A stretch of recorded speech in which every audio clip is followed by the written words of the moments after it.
I was in New York doing a comedy show at the Broadway Comedy Club, and it was our first time going off and doing something like that. And as you know, we were trying to get a regular thing started there, and I went there and did it, and through hell and literal high water, against the odds, against a state of emergency in New York City, the show went very well.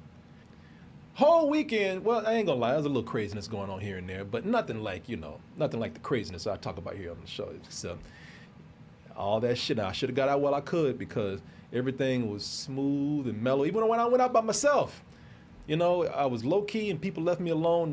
No crazy person sat next to me and start talking crazy. But Sunday night, they made up. New York made up for all that shit. I went to go have some cigars. I don't even like cigars that much, but man, I had a real good time at this cigar place. Yeah. In Manhattan. My friend Patrick took me and this other guy named Henry who came out to the show. Yeah, it looked like y'all were having a good time. So we were sitting up there, and this guy comes in. Don't know his nationality, but he comes in. Hey, everybody! Hey, you like this? You like this? You're having a good time, man. I'm like, yeah, man, yeah. I couldn't even tell. Either he had an accent or he was drunk. Okay. What country do you think he was from? Okay, I don't know. Mixed. What region? When you put in, let me just say this: when you put in that slurring, he could have been from Eastern Europe or Puerto Rico. Okay. Because he was slurring. He was slurring the whole time. And I said, I think this guy's fucked up. Or maybe he's just happy and I'm being racist and he has just a thick accent. Because they even asked him his name. He said, hey, you enjoying yourself? You like this, guys? You like this? And we're like, yeah, man, this is great. And he's like, well, what's your name? What's your name? And we told him my names and they're like, what's your name? My name is Bernard. I like, but I thought that was some Eastern European name. Yeah. So I just said, nice to meet you. And one of the girls that worked there, she came and was like, it's Bernard. I was like, oh, good Lord. Bernard. And I said, yeah, so how, and since he was sitting up there and just kind of like, looking like he was just kind of mellowing out and everything, I said, yeah, man, so how long have you had this place? And he turned around and he's like,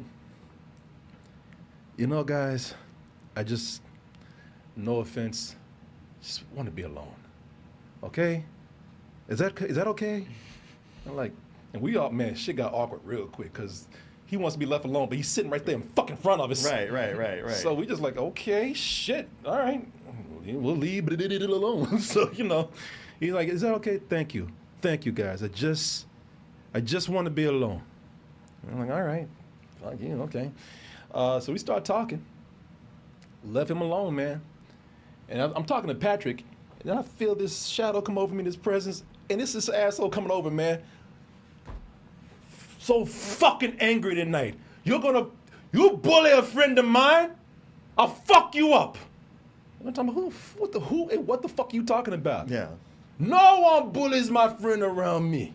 I mean no disrespect, but you don't fuck. And we're like, hey, it's cool, man. And Patrick put out his hand, and he's like, nah, hey, man, listen, it's okay. It's great, man.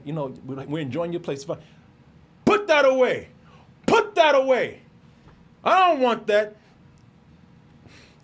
You're fucking aggressive. You're aggressive. And he's looking at me. Yeah. I guess Chris was cool. He looked at me like, you're fucking aggressive. Both of you. Fuck. And I was like, all right, so it's going to be one of these nights. Okay.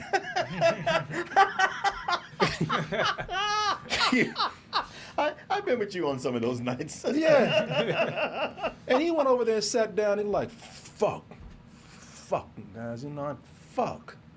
I was like, I forgot what he said. He said something to me at one point. He said something. He was like, you guys, it's too much. It's too much. And I'm just like, I said, Bernard. Bernard, look.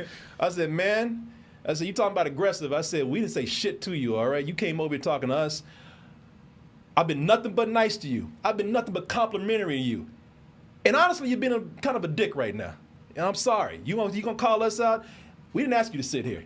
I know it's your place, but we didn't ask you to sit here, okay? And we didn't ask you to come back over. We left you alone like you asked to be.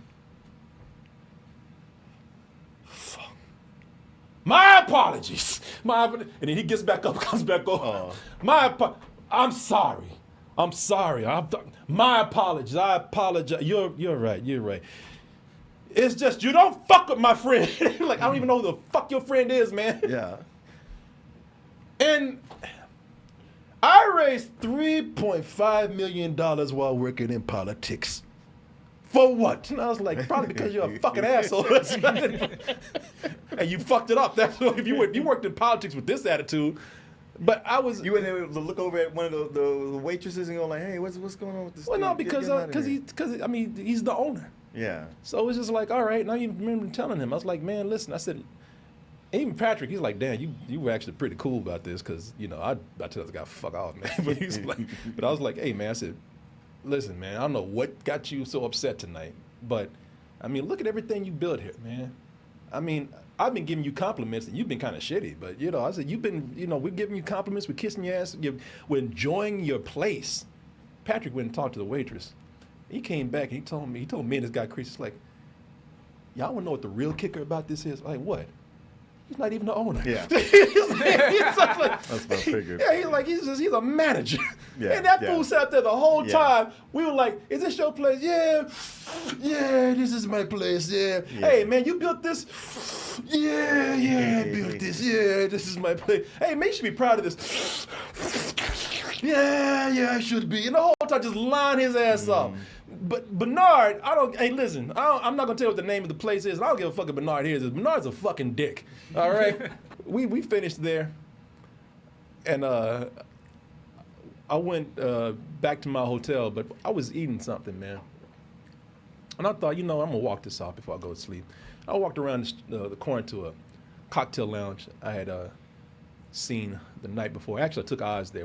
I just went to a different part of it. We went to the basement part. I went to the main part. Looked in there, see if it was kind of mellow, not a lot of people. I should have known something was crazy, because when I walked in, it was already craziness walking out. Some little guy, don't go in there. Don't go in there. They're just going to talk shit to you, mistreat you. And everybody was just kind of like, get the fuck out of here. Even the customers, like, get out of here. Because I walked in like, just ignore him, man. Yeah. So I was like, all right, everybody in here seems cool. So I sat at the bar. And the moment I sat down, some girl got up, and I guess she went to the bathroom. She covered all her water and her drink and everything, and went to the bathroom. And these people came back to order a drink where her spot was. So when they came back, she was like, saw them there, and I thought she could pull a Karen. Excuse me. I was drinking there. That's my seat. But she was cool. She said, hey, listen. I was drinking here. These are my drinks, but you can sit here. Just let me grab my alcohol and let me just move it over. Moving it over was sitting right next to me. Mm-hmm. And immediately, she's, hi, how are you? Oh. I just covered my drinks to make sure nobody does anything, but that was no offense to you. And I was like, I wasn't going to try to drug you or anything. No, I can tell by looking at you that you would not be that kind of person. But what's your name anyway? And we start talking. Wait, what? Yeah, so we start talking, and then she just, and I could tell that this was going to be wild, because she one of them chicks who dumps on a stranger. Yeah.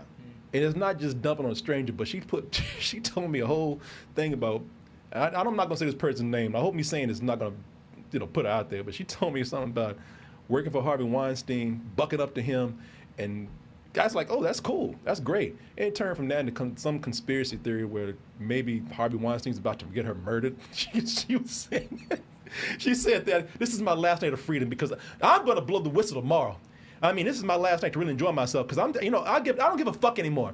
I'm letting everybody know what I don't even know what the fuck happened. She talked so much, I don't even know what she was whistleblowing about. Uh-huh.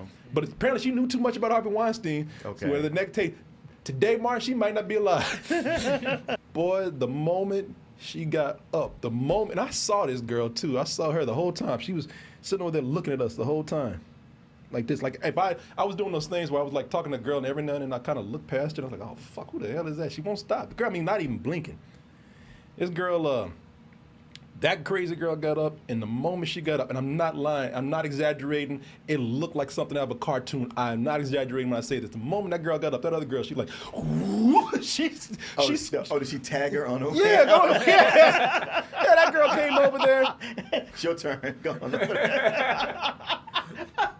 She punched out. Passed the crazy baton. Yeah. her time card, like, you, all right. And that girl came over and sat next to me, And that was the crazy cherry on top, man. And I'm not gonna even tell you what happened with that. I got recordings and everything, because I said, let me record this shit, because she would, unlike this other girl who would not stop talking, but no matter how bizarre it was, she had a story, you know, and it had some sort of slight coherency to it. You know, I could kind of follow with what she was saying. This other girl, but I didn't know what the fuck she was talking about, and I had to record that shit. I didn't record her face, but I recorded the audio. And You gonna play some of it? well, man, now listen, since I'm going to New York more, if y'all want to hear about this, you got to come to the show. For this one, hey, come see Double Toasted live in New York, December 8th.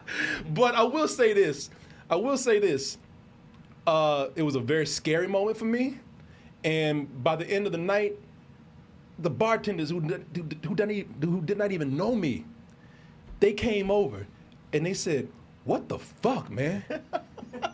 They said, "What?" I said, "Why is this all on you tonight?" I mean, they took pity on me. One dude even took my drink and hid it from this chick, man.